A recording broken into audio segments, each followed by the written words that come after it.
Hello, friends. Welcome to the fourth day of dialogues. And today's session, the last session for the day, is titled Erasure, Voice and Resistance, the Culture and Politics of Desire. Through the way we've curated dialogues, one question that we've been trying to constantly bring up and highlight is the fact that queerness seems to have become this unmarked category beyond identity, whereas it is not. What is often marked as the unmarked is, after all, the upper caste male, cis male body. And the films that we have been showing this year, be it the migrant crisis or war, we've been trying to bring together voices, collaborating with visual artists on video and film-based art projects. He is also involved in cinema pedagogy as a lecturer and curator of film programs. He studied cinematography at the FTII, Pune, and holds a bachelor's degree in history from Hindu College. His works have shown at Documenta 14 at Athens, Chicago Architecture Biennale, Dhaka Art Summit, in addition to several film festivals, academic and cultural spaces. And please check out Mukul's Vimeo account. He has generously uploaded many of his films there. And currently, even as we speak, you can see one of his films on the Chatterjee and Lal YouTube channel, Squeeze Lime in Your Eyes. Over to you, Mukul. Thanks a lot. Thank you, Shahan. Really glad to be back here, at Dialogues. And as Shahan rightly mentioned, that it's a space, it's a very vibrant space, that has been created at the Dialogues Film Festival over the last 14 years. And it's the longest running, oldest queer film festival in India. And I'm privileged, today to be part of this session at Dialogues. And it was meant to be the last day of the festival. I'm glad it's been extended by another 3 days. So many of the films that were part of the festival will be available for the next 3 days, and you can check out the website for that. So regarding today's discussion, sorry, just a second. Yeah. Erasure, Voice and Resistance, the Culture and Politics of Desire. So we were meant to have 3 participants. Unfortunately, one of them had to drop out because of some medical emergency in his family. But I'll go over their bios anyway. Our 3 participants today, or at least the 2 who are present here today, are Kumum Davidson. He's a queer feminist researcher and curator from Manipur, India. He's presently in Moirang. He's a co-founder of the Chinky Homo project, which is a digital and print anthology of LGBTQ lives in Northeast India. And he's a founder of Patai Project, Queer Feminist Archive of Contemporary Issues.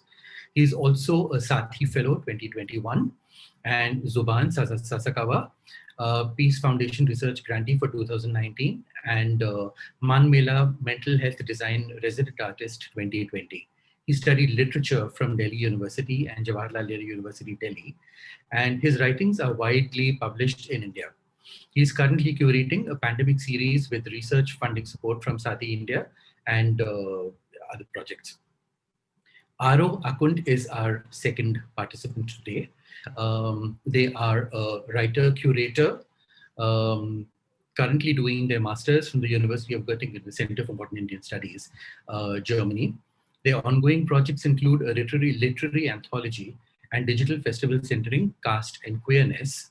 Some of their collaborative works can be found at Dalit Queer Project and Dalit Art Archive. Our third participant, unfortunately, who had to drop out, is Rafiul Alam Rehman. I'll introduce him anyway, because it completes the argument of what this panel was about. And he's the founder of the Queer Muslim Project, one of the largest global online networks of LGBTQIA+ Muslims.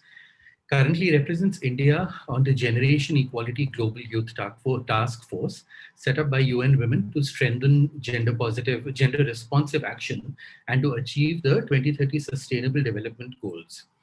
He was nominated as a Young Change Maker by Hindu Business Line in 2018, and Rafiul brings with him a decade of experience in gender and sexuality rights organizing. Rafael has been recognized as an Acumen India Fellow, a Swedish Institute Leader Lab Fellow, and a 2020 Human Rights Campaign Global Innovator. So here we are. Welcome, Aro and Kumar.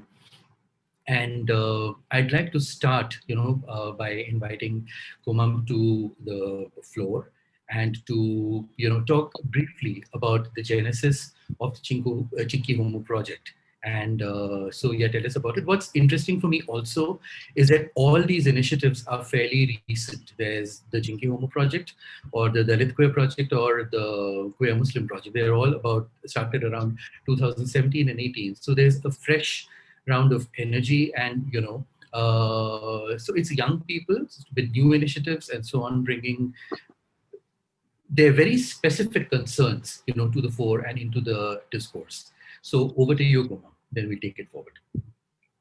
Yeah. With the new normal, maybe we could, taste a little bit of the visual that we have on the project. If we could start with that.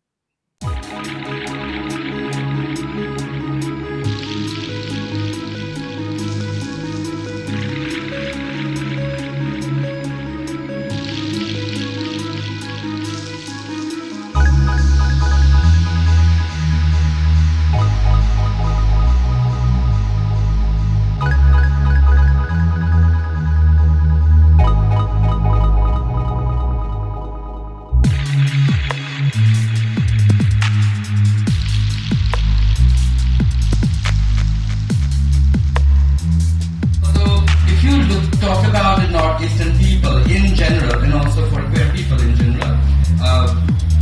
The name is about striking where the popular imagination is stuck at. And by doing that, we try to sort of liberate it from there, right? Our existence being stuck with these two words, Chinky and being homo. Strike it there and then liberate it from. And coming to this city called Delhi was in the beginning exciting, hopeful, but in the long run, it seemed that it didn't last so long.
Yeah, thank you. So the video, in fact, showed, give a glimpse, into the genesis, the history of the project. Also, in a way, it is also my way of, thanking, all the people, all the, community people, universities, organizations that we have worked with, who have supported us, throughout the last 3 years, especially when we had literally no funding to do any kind of work. So it was, in fact, my way of thanking everyone who supported us throughout. Um, but with regard to today's panel, I mean, given the fact that uh, you know uh, given the fact that there is so much, sorry, I mean, given the fact that dialogues as an event started way back, and I think I was only a schoolboy back then, and I think I'm really really humbled to be here to be able to share.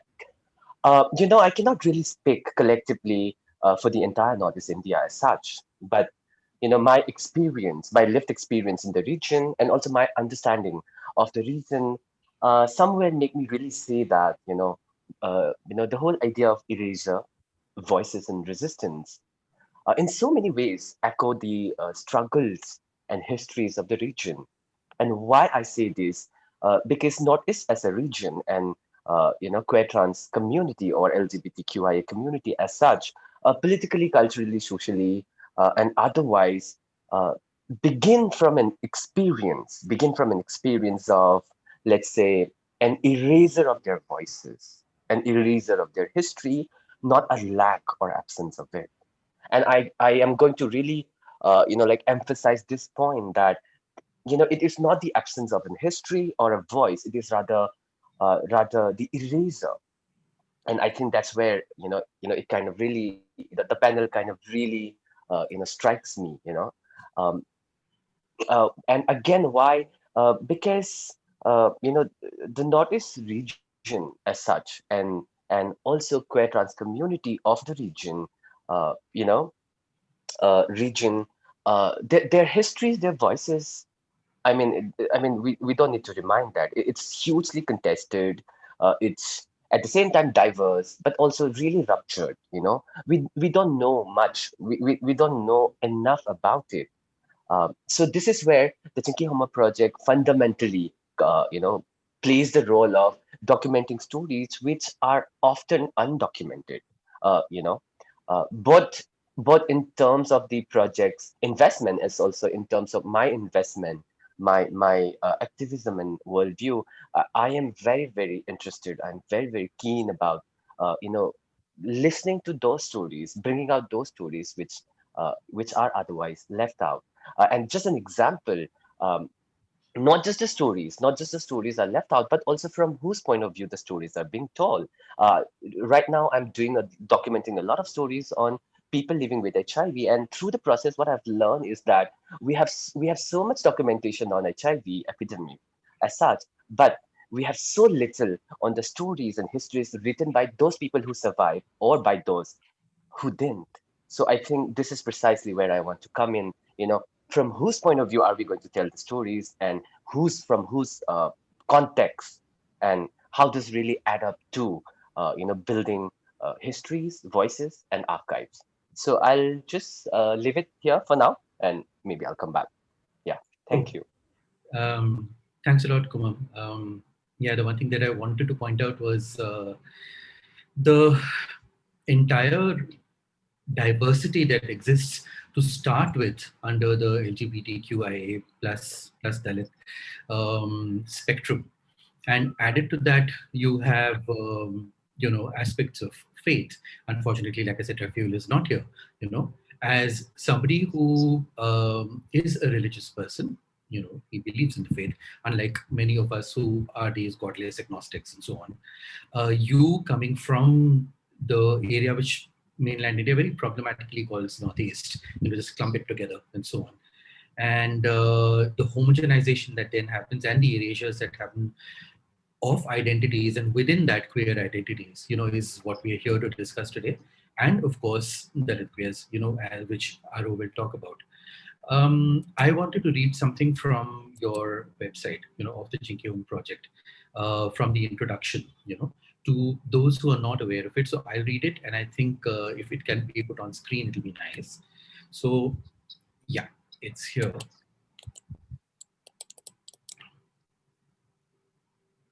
Okay.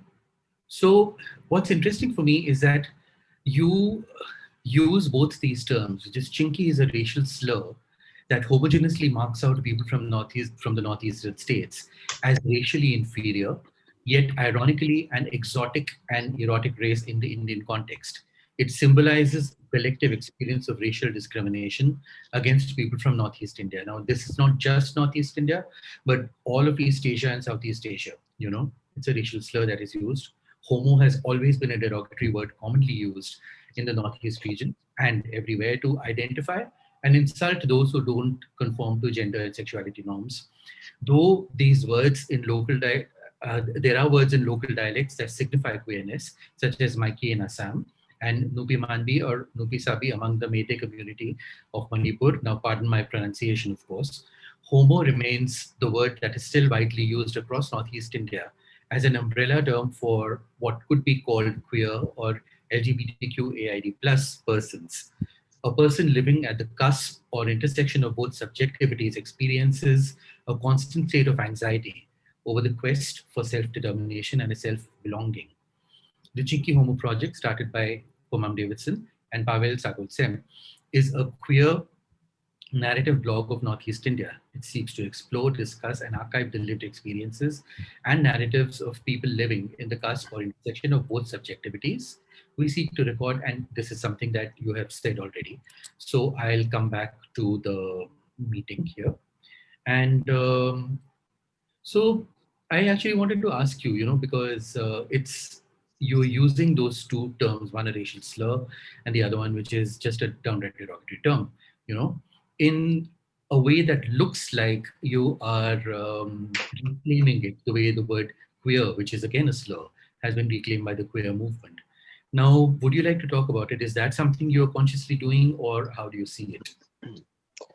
So of course there is Pavel as well. It was kind of an accidental, let's say, coincidence.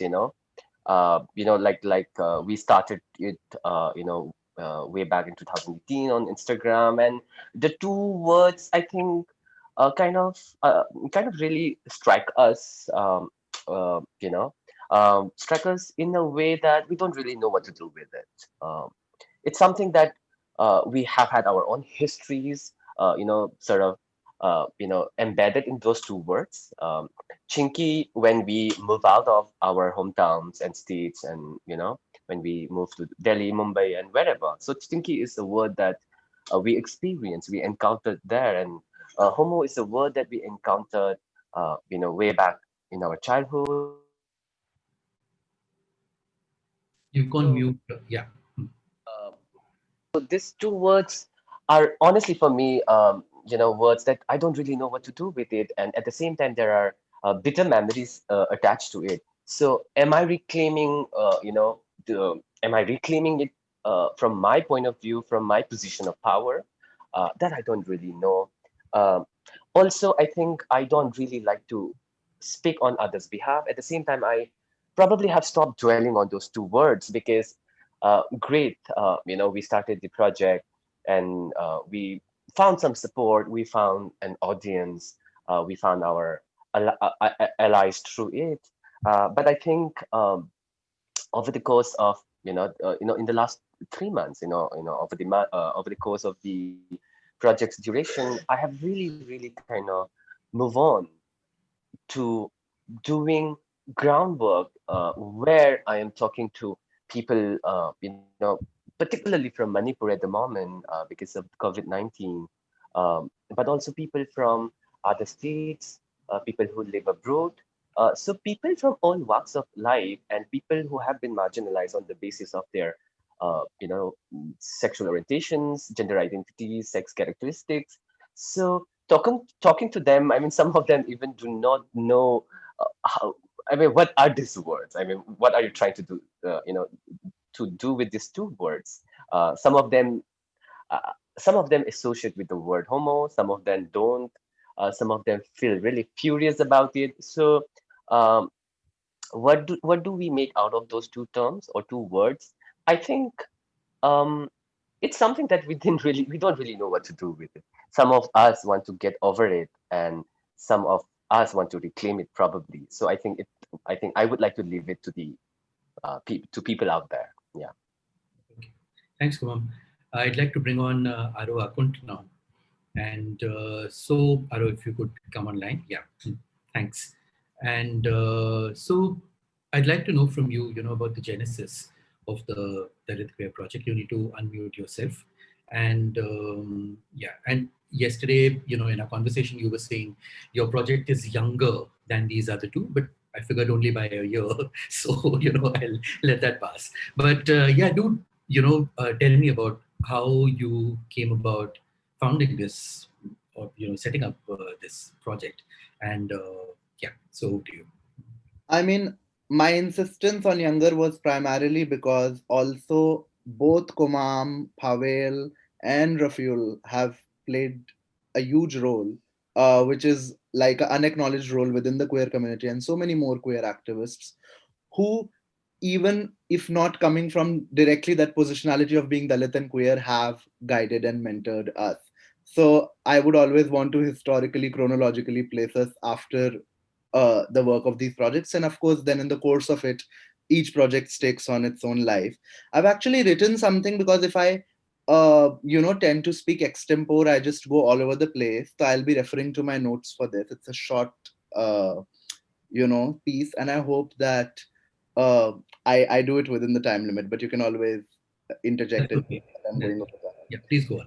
I would like to begin with three utterances, and then try to tie into them throughout as and when I speak. First is for me, in the context of India, erasure is caste. And by that, I don't mean that only caste is erased. Of course, there are so many kinds of erasures.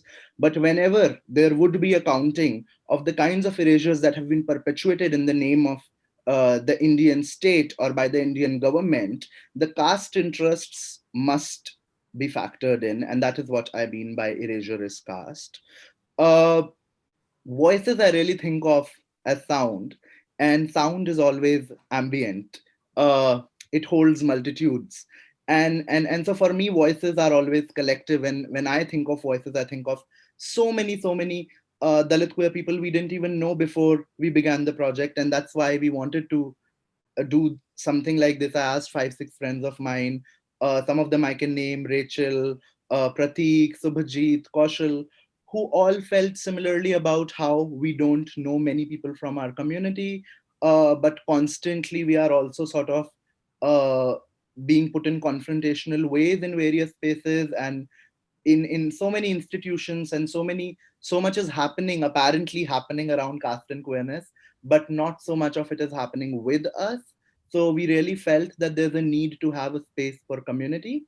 And by resistance, I would say that uh, as I go and talk about our practice, I hope people see the resistance. But in general, I give that liberty to most people, that I think that that the demands that we make of the world uh, show our potential for resistance, and has a potential for resistance. Um, so for today's panel, I will not speak or explain how caste and queerness work, neither hold the audience to the expectation of any serious shift after the duration of this panel. Also because time, but primarily because I'm also increasingly trying to reach and figure out my own audience.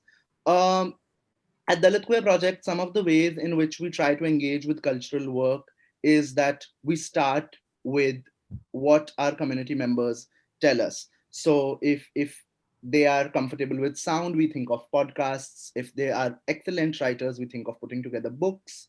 If they're more comfortable with the audiovisual medium and can just embody their identities as Dalit queer individuals openly and proudly, then we can also think of mediums like documentaries, which we are currently uh, at the project, or just sort of retrospectively thinking: is there a text, is there anti-caste text which needs translation, which is not easily accessible but is so relevant for our lived experiences and how we articulate our politics. But in our whatever a year, we have realized that that might not be what the community requires. A lot of times when we reach out to our community members, uh, they possibly can need, like somebody to mobilize resources for sustenance or help in building research. So we are also there for that. So which is why it's very difficult to sort of sectorally or disciplinarily sort of classify our work. Um, we do not conform to a singular idea of caste because there is no singular idea. It is systemic. It varies from region to faith to language one speaks, and of course, like our immediate communities that we belong to, who all have unique histories. Um, and it is all the more important to build these networks and support that work which is already being done. And in that way, the project is not arriving with a sense of finality, but is rather thinking of ways to collaborate, uh, in which, the futuristic nature of queerness grinds against this archaic nature of caste, and hopefully in that process provides some escape for some of us. uh, with the project, I think it's so important to keep in mind that this is by far the largest mobilization of Dalit queer voices, and as a first generation which is organizing under the banner of queer. And of course, this is not to say we are the first generation. We are definitely not. Our sisters and community members have fought time and again over, various conjectures in history for our rights. But to also acknowledge that, this is legit the first generation of people across, which is trying to sort of assert as queer from across identities, and on such a scale. uh, we have the right to reject existing theories. We have a right to devise our own epistemologies. Uh, and I think people like Grace and Living Smile Vidya, who have shared their lives on film, people like Akhil Rubodhiren, who somehow managed to get hold of that podium, or people like Nishant Roy Bombarde, who's a Dalit filmmaker, the protagonist of whose film Dharavta uh, is Dalit queer, have done excellent work and provided us these ripples across time to sustain our momentum, and to be able to sort of sustain that work, sustain the work that we do, and really enriched it. And last but not the least, there's a couple of thoughts which I again have, and I'm just stuck with words today, which is why I saw that hashtag queer is not enough. For once, I was thankful that somebody is at least saying queer is not enough, because mostly people are obsessed with queer for all, and like whatnot. But we really feel like, because I mean, we know like Dalit people keep dying, and those of us who don't have to perpetually reconcile our realities with this violence that is regularly inflicted on our communities. So it becomes important to not only have a voice, but to build a community and constantly table material demands. We refuse to be a theme or tokens, and categorically refuse any attempts to work on us without us. And it's interesting, and this is by far the most interesting bit and the last bit that I would like to say, that I have these upper caste grandparents who are codependents with me. And now, since they know that I'm queer, they keep looking for, oh, this person is also queer, and this academic is also queer. And I was like, they're neither Dalit nor are they queer. And I was like, what does it have for you? And but I know that my grandmother is definitely, both my grandmothers were feminists. Both of them were working with IDWA. My mother was a feminist. And so I often ask them, I'm surprised. I'm like, you must have also at some point had to argue for feminism. And I explain how the ways in which queer sometimes works. And, now everybody needs queer. Everybody wants a piece of the pie. So they were saying, yes, it's bound to happen, because queers have, and I would say this for the Dalit queers also, that we have perfected the game of asking the right kinds of questions, because we are closer to the truth. So we offer something to those who are also not Dalit queer, uh, and which is way more that the world has offered us. So then, which is why people are now able to read caste and queerness, which can be read into everything. Then it also begets this question of, say, then if we are able to offer something to the world which the world is not able to answer us, then why are we then constantly forced and compartmentalized into these boxes of what we should be? Why is it that when some of us go and want to write something, we are asked to write on something to do with caste and queerness, but not like a children's coloring book? uh, and that's something I would really want to do. So this is like also putting out a wish in the world for it to come true. Uh, Last but not the least, so all of our work, which is a culmination of so much efforts in different points of time by different Dalit queer people, is also challenging the representational matrix as we know it. Right? We are talking about the fundamental right to be seen, to see yourself. while growing up. So Dalits are masses, and we know that, like 20% in India, and most people are interested. Whenever the diaspora politics happens, they say, oh, 25% is South Asia, so like every fourth person or whatever. But then that never translates to representation of caste for some reason.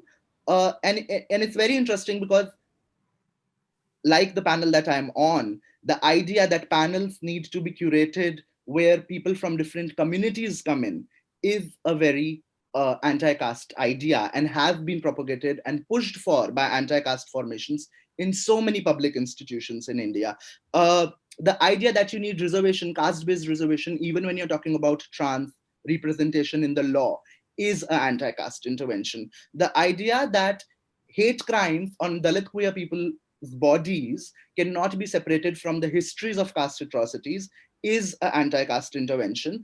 And so what Dalit queers eventually do is they complicate your political histories, precisely because you do not find them in your written world, and because they occupy a central position in your society, which forces you to look at caste in ways that defy any substitution than the understanding of what Dalit and queerness can do when they work together. So I would just end and say for the audience that it's your time to like invest in, like, so more than for us, for yourself, it's time for you to invest in anti-caste futures that annihilate gender binaries. Thanks, Aro. Thanks. I'd like Komam to come back, turn your camera on, please. And just some reflections, from my own experience, of having grown up, studied, worked in India.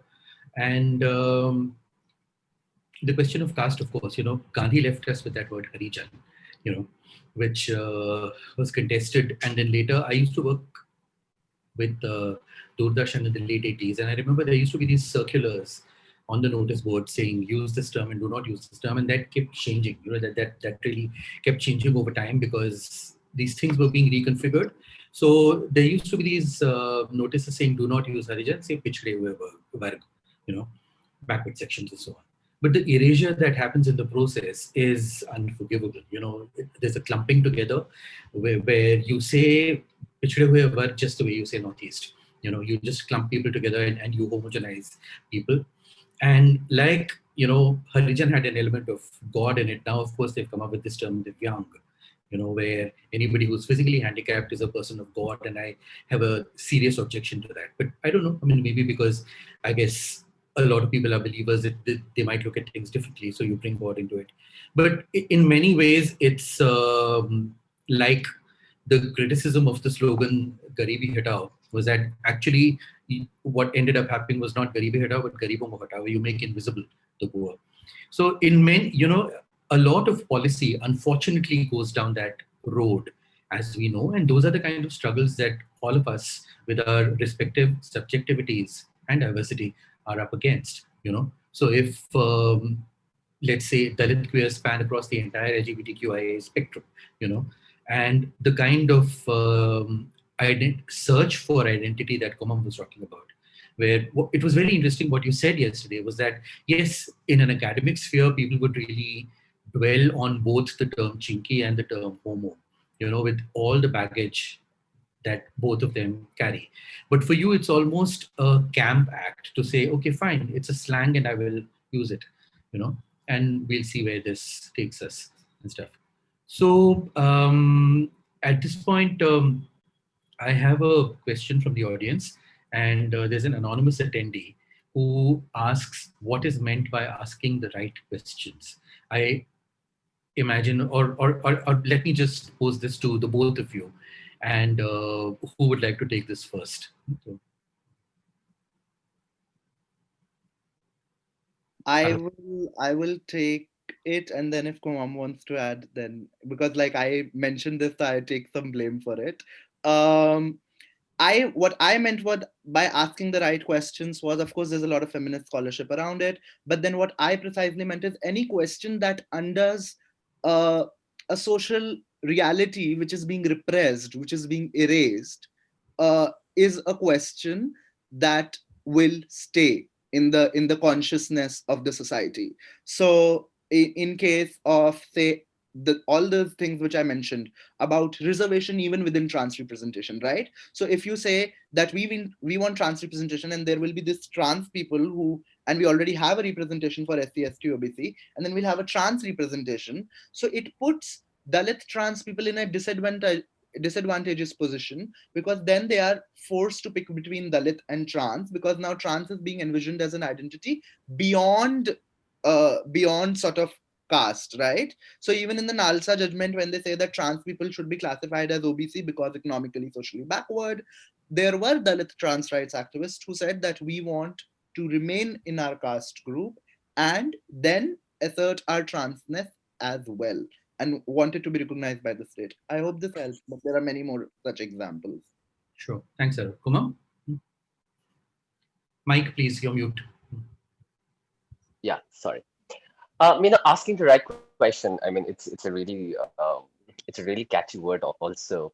So for me, it comes from a perspective of doing ethnography, doing documentation on ground, where I think this idea of asking the right question is really, really obviously important, and an example that could sort of sort of explain what it means for me is when I'm on ground talking to people who are marginalized on the basis on so gigs, basically, sexual orientations and gender identities. I think the right question is important, precisely just for the fact that I wouldn't want to assume a person living in a remote area of Manipur, um, to be aware about, or to be aware about all this vogue, like language that we have around, in queer feminist movements. I wouldn't go to a village and talk about trans rights. Maybe I won't.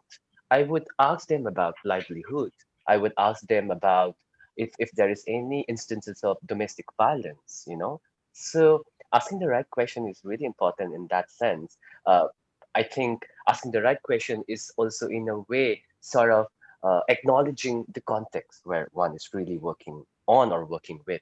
Yeah, thank you. Thanks a lot. No, I completely agree, because this is something that I wondered, that if this is something that I need to explain queerness to people who are sensitive, who might be called allies and want to collaborate, and so on. Where do I begin? Let's say I perceive myself at a certain level, and where do I really begin, and how basic do I go, and how important it is for me to keep my patience with assumptions, with generalizations, with, and anyway, a whole heteronormative mindset which is looking at you. And the idea of diversity is something that you'll need to really start at. So that thing of context is truly important. There's another question here from Ivan John, which is, on the one hand, the formation of groups such as queer and Northeast, queer and Dalit, queer and Muslim, queer and Christian are important. On the other hand, there could be a danger of ghettoization which will divide. Is that a concern? Is that a ghettoization, and is that a divide? Well, I think there is literally no work or no, grouping without any risk involved. There's always two sides of the coin. I think what matters to me is the intention. What matters to me is the fact that, you know, how many people's stories am I, wholeheartedly listening to and bringing out. And I think I would leave the rest to the people and to the stories that have been shared and told by them, and not really by me. Aro? I mean, I would say the one end to it is that literally, literally in all these granting organizations and foundations, in all the queer organizations that have existed, uh, literally, I know two more which are run by Dalit queer people, but not entirely. Like the majority of the organization is not embodied by Dalit queer people. And so Dalit Queer Project is the only place which is embodied by multiple Dalit queer people. And it has taken us 2019 to arrive there.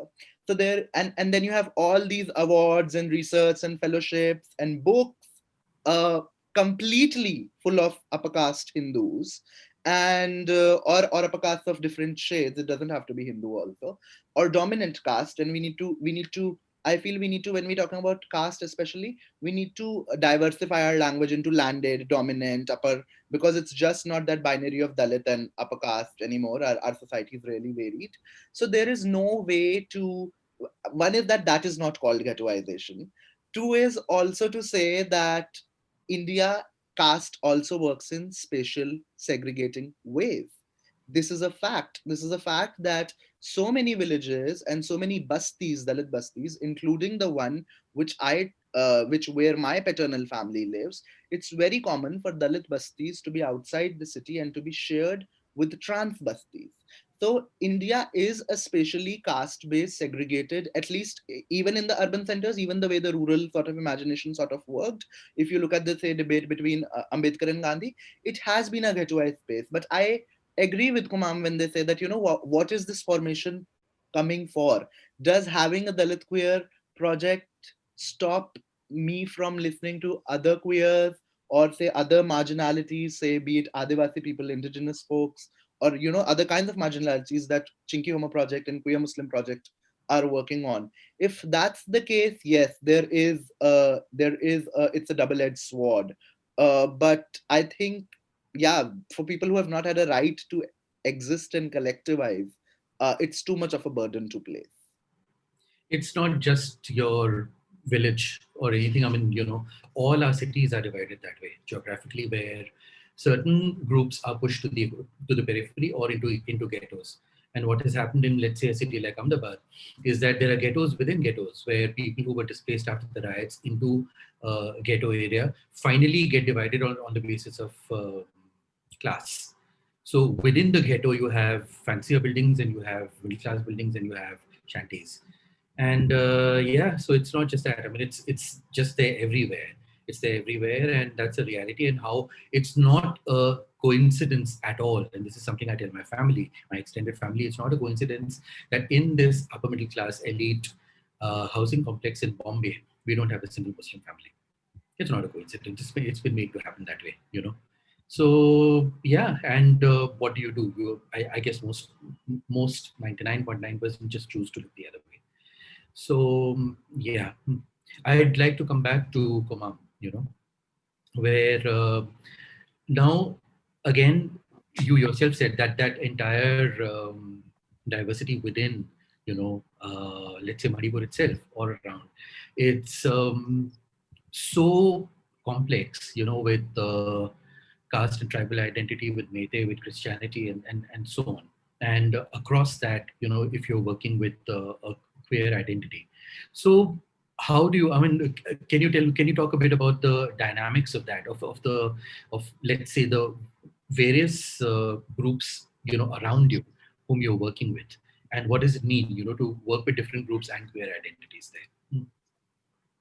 Oh well, I mean, that's a really really complex and that really big question in itself. And but I'll try my best to answer. Yeah. Again, I will come back to the word, the region, Northeast India. I mean, I think the complexity has also partly to do. It's also got to do with the history of the region. Today, the Northeast India is caught in international border disputes.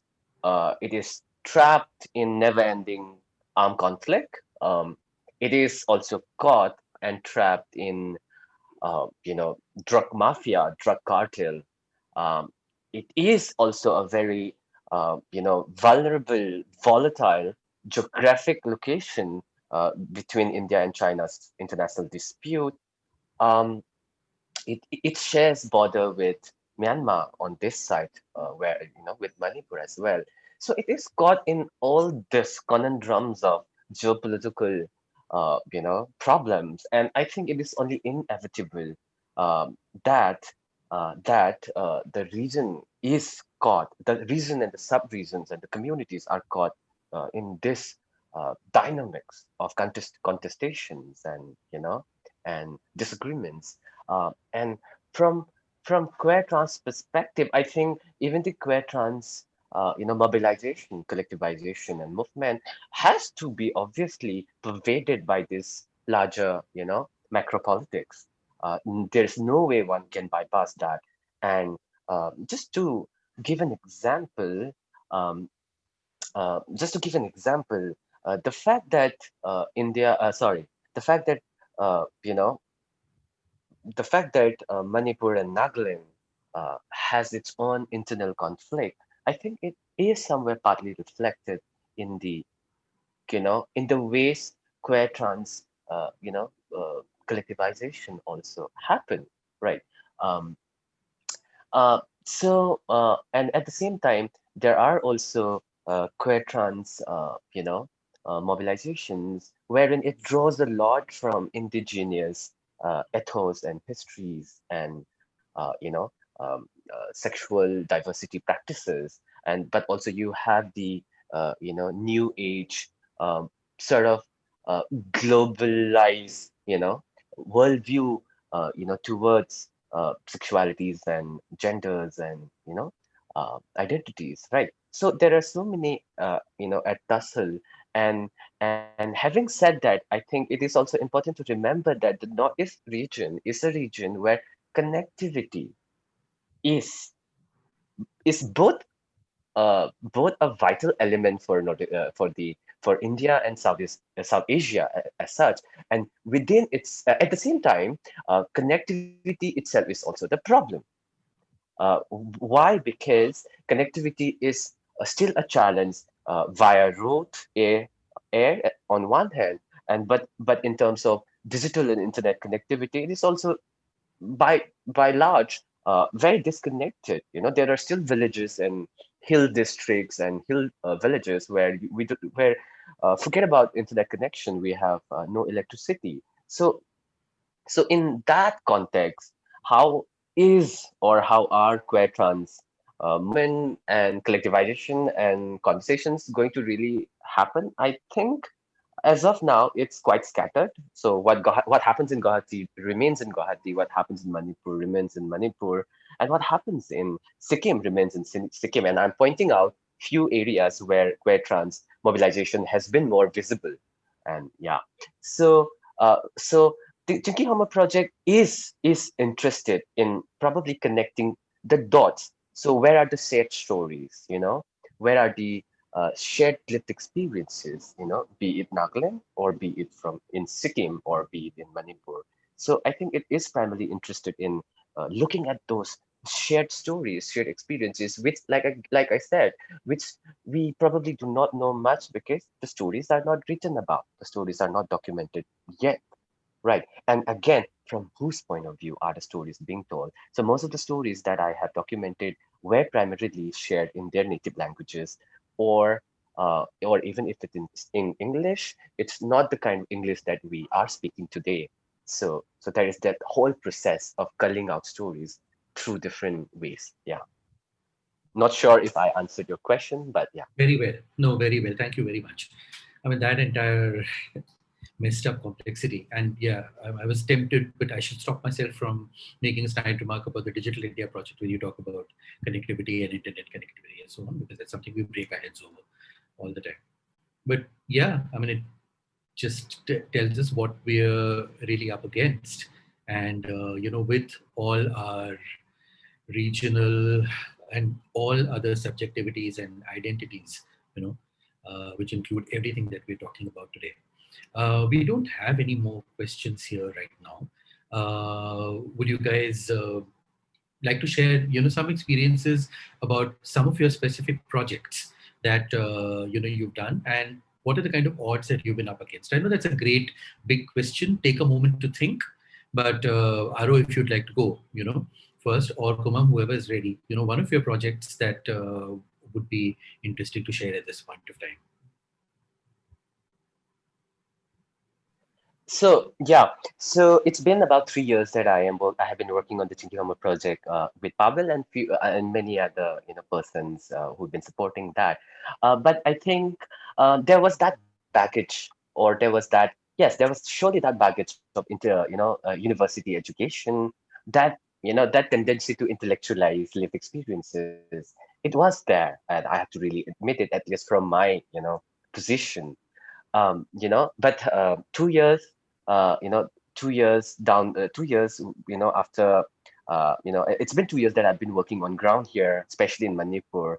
And I think my whole take on the project itself, I think, kind of evolved so much so that, like I said, it became a luxury to theorize or intellectualize, what is queerness. It became a luxury. It became a luxury to theorize or intellectualize what is feminism, what is queer movement. It became a luxury, at least from where I work and from where I position and from where I collaborate today. Um, so if that became a luxury, then what became more closer to heart and my investment is working outside, or working outside of that theorization and intellectualization. I think I have learned over the months and over the years to pay attention to the stories, to pay attention to the context, and leave behind all the intellectual nuances that I built up during university education in Delhi, in Mumbai, and otherwise. Again, my access to digital resources, right? I am still equipped or updated with all the new theories and works, but that doesn't really work on ground. What works on ground, I think, in a way, I'm also talking about how one works against the grain, work once against the tide. It's not that I have queerness or feminism in my hand as a tool, and I go out and conduct my work. No, it's not really that anymore. It's more about how I go ground and I get the stories, and that stories shape what words I use and what language I speak, right? And I think ultimately it culminated into a new project which I call Matai Project. Matai in Manipuri or Maitailon means fringes or periphery. So Chinky Homo project for me personally had a grounding in Delhi, Jawaharlal Nehru University, and in that circle. And Matai project has a grounding, has a rootedness in Manipur, in those peripheries, in those peripheral lives. So I think, in a way, it kind of completes the whole, tussle of center and periphery, India and Northeast, and India and Manipur, and majority and minority. So I think with these two projects, I am really kind of learning to balance that positionality. Yeah. Thank you. Thanks, Kumam. Arush? I think primarily for us, because we have not, other than the online curation one sees on our Instagram, which is the only sort of public way of our engaging, other than all the ways in which we write mails, keep in touch with community members through phone, through meetups, and also that has also taken a hit post COVID, would be to just, how do you then find as many places as possible for such a diverse cohort of people to coexist and see themselves uh, in such a space. uh, Meanwhile, also to not, we are very interested in not having any kind of a centrality, like enjoying any kind of a centrality within the movement, and sort of strengthening so many Dalit queer communities that exist in so many states. So I guess to strike that balance and having so many people on board, and yeah, just like, also in terms of when I'm talking, I'm bringing people together on board, of course there are various interests and various politics that come together, but also the kind of work we are doing. So say, if I were to do say a book, it's really has to be a process of thinking that, would we get enough applications, would we have enough people who would be interested in doing it? If we were to do a documentary, do we have enough Dalit queer documentary filmmakers to head such a project?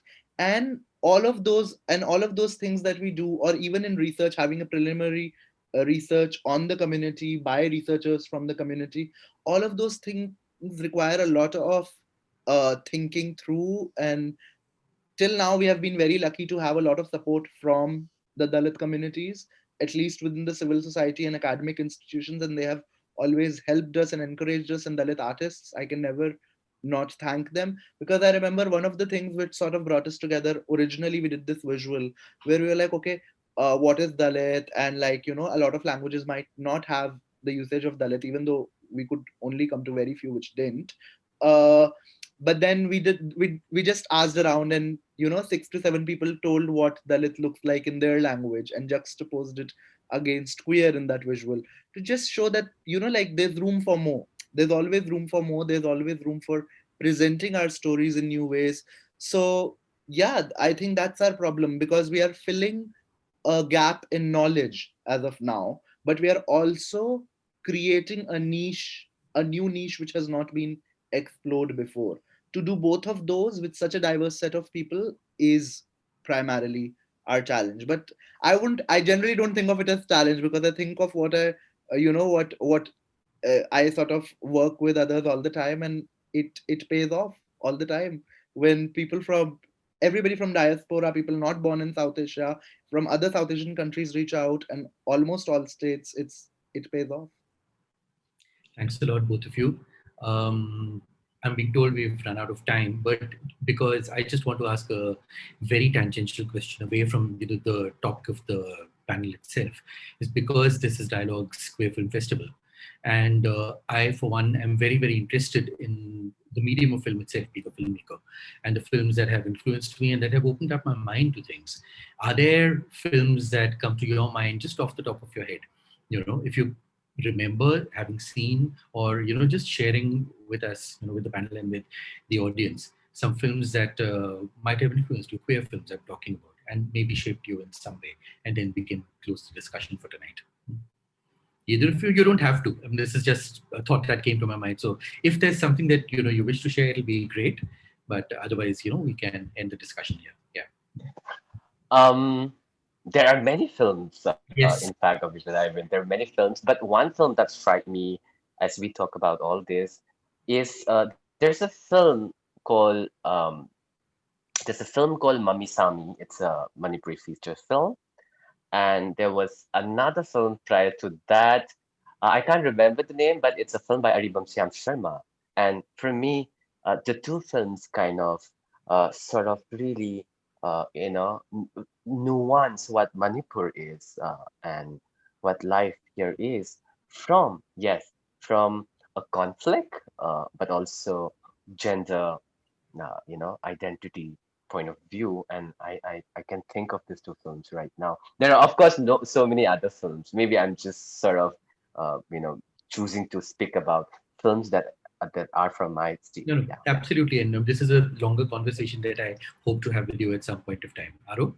For me, in this time that Kumam took one for the team, I have thought of three movies, because my mind completely went blank. But I've thought of three movies. One is definitely Dharavta. Like, I am a Dharavta fanboy. Like, I can go with Dharavta everywhere. I can watch it as many times as possible. It's a Marathi movie. It's, I think, available on Netflix. Please go watch it. It's about a child exploring their sexuality. There's another movie called Kaylee, which is commissioned by PSBT. It's a small animation short, and it's about a girl wanting to become a Thayyam dancer. Now, Thayyam dance is from Kerala and is primarily done by male dancers. So it shows that contradiction between that girl wanting to do that dance and the dances, the primary deity's own origins of caste. Um, and last but not the least, think of queer possibilities between Kala. Yeah, like I love that scene where I love Kala. I there's absolutely love Kala. there's just So, yeah. rainbow in the end. Like people were like, "Oh my God, some Ambedkarite marks because red and black, and Periyar because black, red, blue." But I was like, "Hello, there was rainbow in the end. So what does this mean?" And I said the high point of color for me, apart from the rainbow, is the point where the saffron on the flag becomes blue, and it just goes by very, very fast. And I'm like, thank you guys for this. It's fantastic. It's absolutely fantastic. So, Kumam, you've turned on your mic. I can see, is there something you want to see? Because they're telling me to Oh, wrap up. But yeah, no, go ahead. oh. Please go ahead. Please go ahead. Well, I mean, see, it's overwhelming every time I speak, or share a panel like this. So I think, what really strikes me tonight is the fact that am I more overwhelmed by my sexual and gender identity, or am I more overwhelmed by the conflict that's around me? So that's a question I think I want to end my, session with? Thank you. Thanks a lot. I mean, that's a very, very valid question. And yeah, we all live these multiple realities and diversities. And it's, I mean, I guess daily life for us is an act of queer performance where you're one thing here and another thing there. There are overlaps and there are no overlaps in other places. And you keep going from one identity to another, one performance to another, and try to make sense of who you are, you know. And thank you both. This has been a very nice discussion. I wish Rafi was here to, to add the other dimension to it of faith, but maybe another time. Okay, thanks a lot, guys. Shine. Thank you so much, Aro, Kumam, and Mukul, for the labor of your time. This was just so, this was really great. We couldn't have ended on a more profound note. And for the viewers, there is some great news from Dialogues because of the overwhelming response that we've received to our festival. We are extending the festival. And so you are getting to see 25 films for additional 72 hours starting from midnight today. So happy watching. Have a great night. Thanks a lot.